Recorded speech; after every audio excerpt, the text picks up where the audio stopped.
a través de los cuales se han referido al debate, uno encuentra que fue un durísimo debate, que fue de juego sucio, que fue de insultos más que de propuestas, enfrentamientos, golpes bajos, mentiras, insultos, palabras soeces. Lula le llegó a decir a Bolsonaro pequeño dictadorcito, mentiroso y cara dura. Bolsonaro llamó a Lula vergüenza nacional y dictador. Bueno, pues nosotros recibimos a esta hora de la mañana en nuestra entrevista internacional a Víctor de Abreu, el corresponsal de Unión Radio en Brasil. Víctor, ¿cómo estás? Buen día. Buenos días, Román. Nuevamente un gusto saludarte a ti y a toda la audiencia de Éxitos y el Circuito Unión Radio. Gracias por atendernos. Muy bien.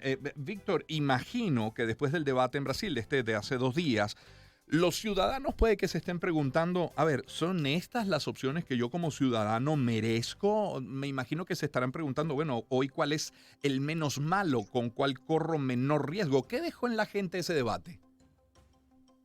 En efecto, Román, pudimos conversar con algunos brasileños en las calles. Algunas personas se encuentran ciertamente decepcionadas por las propuestas electorales. Incluso algunas personas nos comentaron que iban a votar nulo en esta segunda vuelta.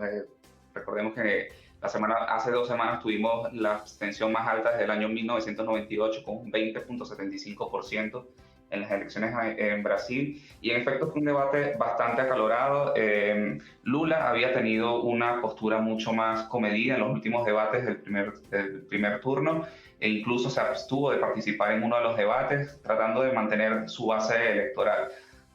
No está siendo la tendencia en este segundo turno, se está echando el resto, todos están dando todo o nada, porque el margen de diferencia entre cada uno es muy apretado. De hecho, la última encuesta del Instituto de Pesquisas puso a Lula con 54%, pero perdió un punto porcentual con relación a la última encuesta. Es decir, el margen de maniobra o el margen de distancia entre los dos está acortando, y por supuesto que en los debates están utilizando eso para socavar la popularidad de uno y del otro. Incluso fue tan acalorado que en algún momento las personas pensaron que se podrían agredir, porque se vieron a la cara mutuamente los dos, tanto Lula como Bolsonaro, y hubo unos silencios incómodos allí que pudo haber incomodado a la audiencia. Sí, Víctor, ¿y qué ha cambiado en el discurso? Es decir, si se compara el discurso de hoy con el discurso en la campaña de la primera vuelta, ¿hubo algún cambio?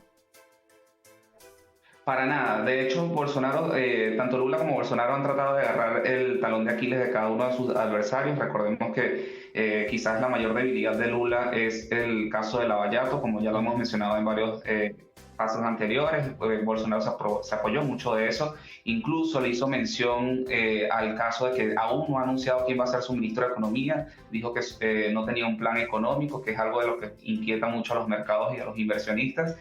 Y le insinuó que sí estaba esperando de alguna manera que alguna repartición de cuotas políticas con los partidos, como se hizo en el caso de Lavallato, que la Fiscalía determinó que se habían pagado sobornos para la designación de cargos públicos. Por su parte, Lula mencionó el caso de las rachadillas. Las rachadillas significan raspaditas, que sería un caso donde Eduardo Bolsonaro, el hijo de Jair Bolsonaro, contrató a un grupo de asesores o abogados de la familia bajo la modalidad de asesores, y se habría desviado recursos públicos allí bajo la modalidad de consultoría. En particular serían unos 500.000 reales, más o menos $100.000 a tasa oficial. Uh-huh.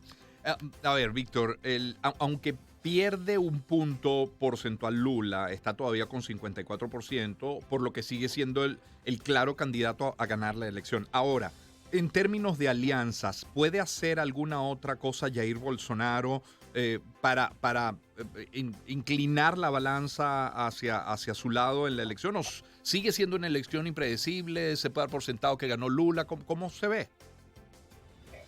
La verdad es que es muy poco lo que puede hacer. De hecho, pudimos ver que el mismo 4 de octubre, pocos días después de las elecciones, Ciro Gómez expresó su apoyo a Lula, y Simone Tebet, que era la otra candidata de centro, le hizo lo propio el día 7 de octubre, muy poco después de las elecciones. Hay personas que se preguntan que no necesariamente el apoyo de los candidatos de centro hacia Lula significa un traslado de los votos de esos candidatos hacia Lula. Es probable que esos votos de los candidatos de centro se puedan dividir. Hay otras personas que dicen que probablemente votaron por los candidatos de centro para escoger al menos malo, Ujú. pero eso solo se va a poder saber a través de los resultados en la segunda vuelta. Bien, Víctor, muchísimas gracias. Estaremos en contacto de acá hasta las elecciones y luego de ellas. Muchísimas gracias.